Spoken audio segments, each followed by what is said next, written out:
نحمدہ و نصلی علی رسولہ الکریم، اما بعد، فاعوذ باللہ من الشیطان الرجیم، بسم اللہ الرحمن الرحیم۔ السلام علیکم ورحمۃ اللہ وبرکاتہ۔ کیسے ہیں آپ سب لوگ؟ اللہ سے دعا ہے کہ اللہ تعالیٰ سب کو اپنے گھروں میں اپنی حفظ و امان میں صحت و تندرستی کے ساتھ رکھیں، آمین۔ کل ہم نے سورہ بقرہ کی آیت نمبر 151 تک پڑھا تھا۔ آج انشاءاللہ تعالیٰ ہم آیت نمبر 152 اور اس سے آگے دیکھیں گے۔ تو اپنا سبق شروع کرتے ہیں۔ رب اشرح لی صدری ویسر لی امری واحلل عقدۃ من لسانی یفقہوا قولی ربنا زدنا علما اللہم فقہنا فی الدین الہی آمین یا رب العالمین۔ سورہ بقرہ آیت نمبر ہے 152۔ فاذکرونی اذکرکم واشکروا لی ولا تکفرون۔ سو تم مجھے یاد کرو، میں تمہیں یاد کروں گا، اور میرا احسان مانتے رہنا اور ناشکری مت کرنا۔ کل ہم نے آپ کو پتہ ہے، تھوڑا سا پیچھے چلے جاتے ہیں، پچھلی آیات میں اللہ تعالیٰ اپنے انعامات کے بارے میں بتا رہے تھے۔ پہلی بات یہ کہ تحویل قبلہ جو ہے وہ ایک نعمت ہے۔ تحویل قبلہ دراصل صرف تحویل قبلہ نہیں ہے، بلکہ مسلمانوں کو یعنی امت محمدیہ کو بنی اسرائیل سے امامت لے کر امت محمدیہ کو امامت اور پیشوائی سونپی جا رہی، ٹھیک ہے۔ یہ بھی اللہ تعالیٰ نے کہا تحویل قبلہ اس لحاظ سے ایک نعمت ہے، ٹھیک ہے۔ اس کے علاوہ اللہ تعالیٰ نے مزید انعام کیا کیا؟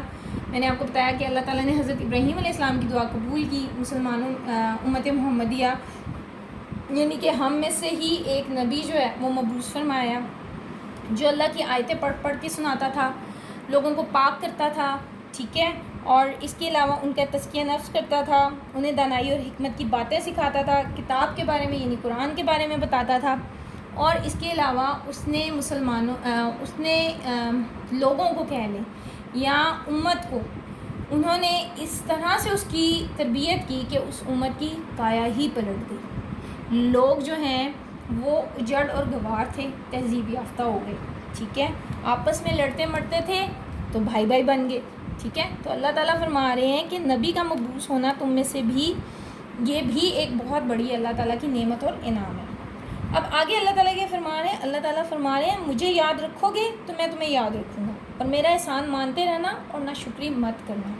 یہ دیکھیں اللہ تعالیٰ ہمیں یہ احکام، یہ حکم دے رہے ہیں، یہ اللہ تعالیٰ کے احکامات ہیں کہ ہر دم مجھے یاد کرتے رہنا، اور اگر تم مجھے یاد کرو گے تو میں یاد کروں گا۔ اس لیے میں آپ کو ایک حدیث سنا دیتی ہوں۔ یہ حدیث جو ہے یہ بخاری کی ہے کہ حضرت ابو ہریرہ رضی اللہ عنہ کہتے ہیں کہ نبی کریم صلی اللہ علیہ وسلم نے فرمایا کہ اللہ تعالیٰ ارشاد فرماتا ہے کہ میں اپنے بندے کے گمان کے مطابق اس سے سلوک کرتا ہوں، اور جب وہ میرا ذکر کرتا ہے تو میں اس کے ساتھ ہوتا ہوں، اور اگر وہ مجھے دل میں یاد کرے تو میں بھی اسے دل میں یاد کرتا ہوں، اور اگر وہ مجھے کسی مجمع میں یاد کرے تو میں اس سے بہتر جماعت میں اسے یاد کرتا ہوں، یعنی کہ فرشتوں کی جماعت میں، اور اگر وہ ایک بالشت میرے نزدیک ہوتا ہے تو میں ایک ہاتھ اس کے نزدیک ہوتا ہوں، اور اگر وہ ایک ہاتھ میرے نزدیک ہو تو میں ایک کلاوہ یعنی دونوں بازو پھیلائے ہوئے اس کے قریب ہوتا ہوں، اور اگر وہ چلتا ہوا میرے پاس آتا ہے تو میں دوڑ کر اس کی طرف جاتا ہوں۔ تو آپ دیکھ لیں کہ اللہ تعالیٰ کی شکر کی اور اللہ تعالیٰ کی ذکر کی کتنی فضیلت ہے۔ اس کے علاوہ شکر کی فضیلت کیا ہے وہ بھی میں آپ کو بتا دوں۔ اللہ تعالیٰ کا شکر ادا کرنے سے اللہ تعالیٰ نہ صرف وہ نعمت بحال رکھتے ہیں بلکہ اس میں مزید اضافہ ہوتا ہے۔ اللہ تعالیٰ وہ نعمت مزید بڑھا چڑھا کر دیتے ہیں، ٹھیک ہے۔ اور ناشکری کی صورت میں کیا ہوتا ہے؟ صرف وہ نعمت ہی نہیں چھنتی بلکہ اللہ تعالیٰ کی طرف سے سزا بھی ملتی ہے، ٹھیک ہے۔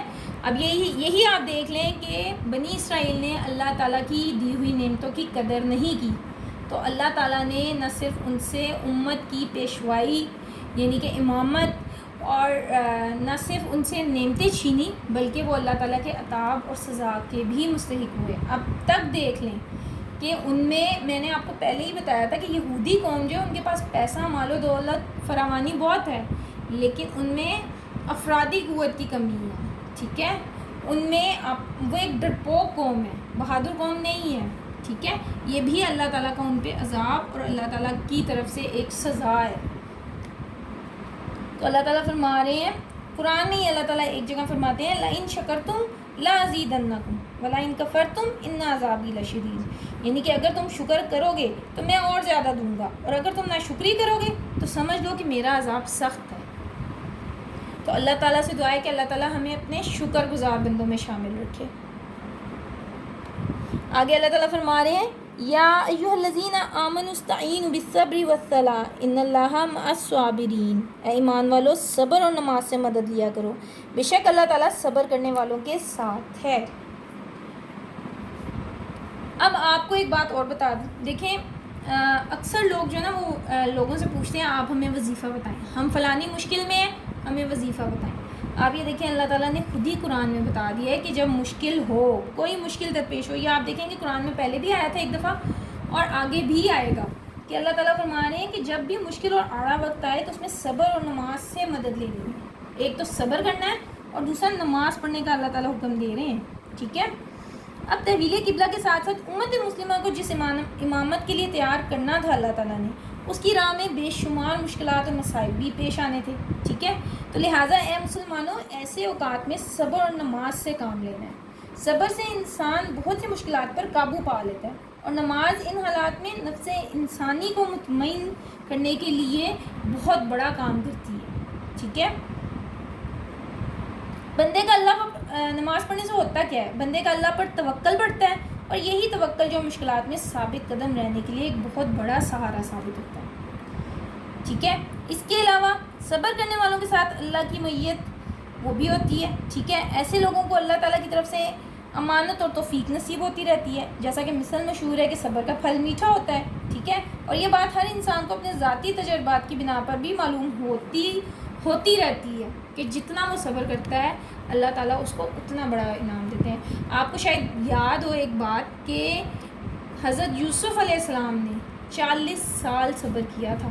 یوسف بننے میں 40 سال لگتے ہیں، ہم تو 1-2 دن صبر کرتے ہیں تو ہم کہتے ہیں ہم نے بڑا صبر کر لیا۔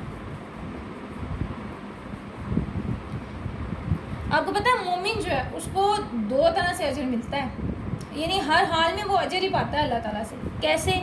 جب وہ تکلیف میں ہوتا ہے تو وہ صبر کرتا ہے، اس پہ بھی اللہ تعالیٰ اس کو اجر دیتے ہیں، اور جب وہ نعمت کی حالت میں ہوتا ہے، یعنی اللہ تعالیٰ نے اس پہ اپنی نعمتیں جو ہیں وہ بے تحاشا برسائی ہوتی ہیں، اللہ تعالیٰ نے اس کو اپنی نعمتیں دی ہوتی ہیں، تو اس حال میں جب وہ اللہ کا شکر ادا کرتا ہے تو بھی اللہ تعالیٰ جو ہے اس کو اللہ تعالیٰ سے اجر جو ہے وہ ملتا ہے، ٹھیک ہے۔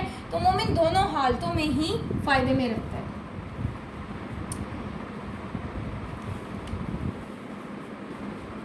آگے اللہ تعالیٰ فرما رہے ہیں وَلَا تَقُولُوا لِمَن يُقْتَلُ فِي سَبِيلِ اللَّهِ أَمْوَاتٌ، اور جو لوگ اللہ کی راہ میں مارے جائیں ان کی نسبت یہ نہ کہنا کہ وہ مرے ہوئے ہیں، بلکہ وہ زندہ ہیں لیکن تم نہیں جانتے، ٹھیک ہے۔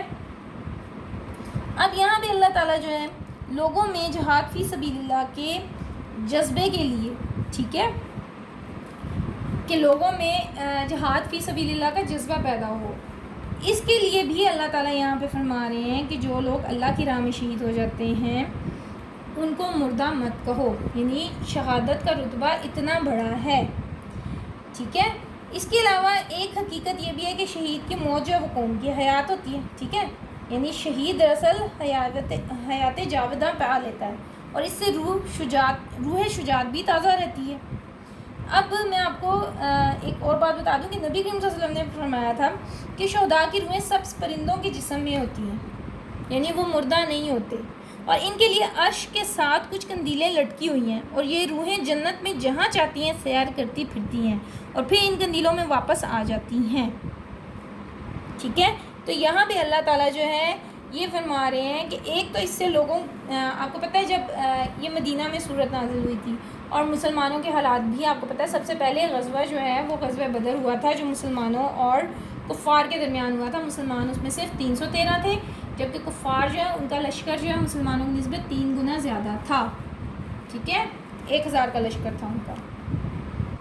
تو اللہ تعالیٰ یہاں پہ فرما رہے ہیں کہ جو لوگ اللہ کی راہ میں مارے جاتے ہیں انہیں مردہ مت کو، بلکہ وہ شہید ہیں، وہ زندہ ہیں، ٹھیک ہے۔